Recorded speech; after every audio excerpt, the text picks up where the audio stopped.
Spooky spotlight में आपका स्वागत है। वीडियो को लाइक और शेयर करें, या यदि आप नए हैं तो कृपया सब्सक्राइब करें। यह घर एक सदी से भी अधिक समय से रिज हॉलो रोड पर खड़ा था। इसका जर्जर ढांचा अतीत का एक जिद्दी अवशेष है। आइवी ने अपनी टूटी हुई दीवारों को सांप बना लिया और टूटी हुई खिड़कियां खोखली, दोषारोपण करने वाली आंखों की तरह बाहर झांकने लगीं। स्थानीय किंवदंतियों ने गायब होने की कानाफूसी की, लेकिन किसी ने भी अंदर जाने की हिम्मत नहीं की।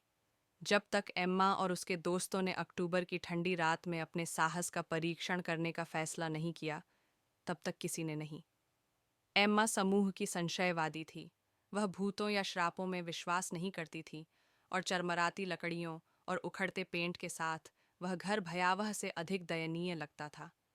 लेकिन जब वह डीले बरामदे के नीचे खड़ी थी, तब भी वह हवा के बोझ से इनकार नहीं कर सकती थी, एक अपरिहार्य भय के साथ। बस एक नज़र डालें, उसने अपनी टॉर्च ऊपर रखते हुए कहा। फिर हम बाहर हैं। समूह ने एकल फाइल में प्रवेश किया।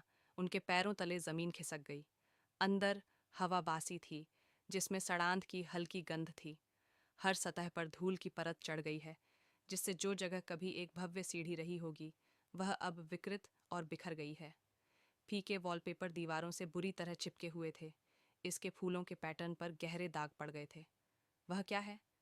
जैक फुसफुसाए, हॉल के अंत में एक द्वार की ओर इशारा करते हुए। एक धुंधली रोशनी परे टिमटिमा रही थी। उसका स्रोत अदृश्य था। एम्मा ने कहा, शायद सिर्फ चांदनी कुछ प्रतिबिंबित कर रही है। हालांकि उसकी आवाज में दृढ़ विश्वास की कमी थी। वे प्रकाश का अनुसरण कर रहे थे। उनके कदम नंगे कालीन से दबे हुए थे। दरवाज़ा एक पार्लर की ओर जाता था, जिस पर धूमिल सोने से बना एक विशाल दर्पण लगा हुआ था। टिमटिमाती रोशनी शीशे के भीतर से आती हुई प्रतीत हो रही थी, हालांकि आसपास कोई बल्ब या मोमबत्ती नहीं थी।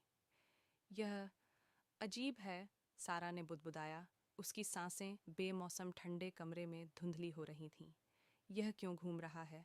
दर्पण के भीतर की रोशनी मुड़ी और स्पंदित हुई, जिससे ऐसी आकृतियां बनी जिनका कोई मतलब नहीं था।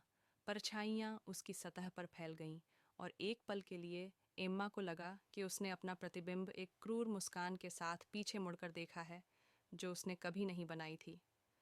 चलो चलें, उसने कहा। उसका आत्मविश्वास टूट रहा था। लेकिन जैसे ही वे जाने के लिए मुड़े, पार्लर का दरवाज़ा जोर से बंद हो गया। आवाज़ पूरे घर में गूंज उठी, और दर्पण में रोशनी तेज हो गई, जिससे कमरा हरे रंग की धुंधली रोशनी में जगमगा उठा। जैसे ही हवा ठंडी हो गई, दोस्त ठिठुर गए। उनकी सांसें अब बादलों की तरह चलने लगीं। क्या हो रहा है? जेक दरवाजे के हैंडल को हिलाते हुए चिल्लाया। ये हिलेगा नहीं। अपनी आंख के कोने से एम्मा ने हलचल देखी। दर्पण में आकृतियां अब प्रतिबिंब नहीं बल्कि प्राणी थे, जो कांच पर पंजे मार रहे थे, मानो भागने की कोशिश कर रहे हों। उनके चेहरे विकृत थे, मुंह खामोश चीखों में खुले थे। एक एक करके वे आगे बढ़ने लगे। उनके हाथ पानी की तरह सतह को तोड़ रहे थे। दौड़ना! एम्मा चिल्लाई, लेकिन वहां जाने के लिए कोई जगह नहीं थी। प्राणियों में से पहला पूरी तरह से उभरा। उसका शरीर लंबा और गलत था, जैसे उसे दर्पण के अंदर फिट होने के लिए खींचा और मोड़ दिया गया हो। इसकी आंखें काले गड्ढों जैसी थीं, और इसकी मुस्कुराहट असंभव रूप से चौड़ी थी, जिससे दांत कांच के दांतेदार टुकड़ों की तरह दिखाई दे रहे थे। जैक ने एक कुर्सी पकड़ी और उसे दर्पण पर घुमाया, जिससे कांच अनगिनत टुकड़ों में टूट गया। एक संक्षिप्त क्षण के लिए जीव रुक गए। उनके रूप एक बाधित सिग्नल की तरह टिमटिमा रहे थे। लेकिन टुकड़े हिलने लगे, फर्श पर फिसलने लगे, और खुद को छोटे दर्पणों में इकट्ठा करने लगे, जिनमें से प्रत्येक में समूह के भयभीत चेहरे प्रतिबिंबित हो रहे थे। और फिर दर्पण खींचने लगे। सारा चिल्लाई जब उसके प्रतिबिंब ने उसकी कलाई पकड़ ली और उसे कांच की ओर खींच लिया।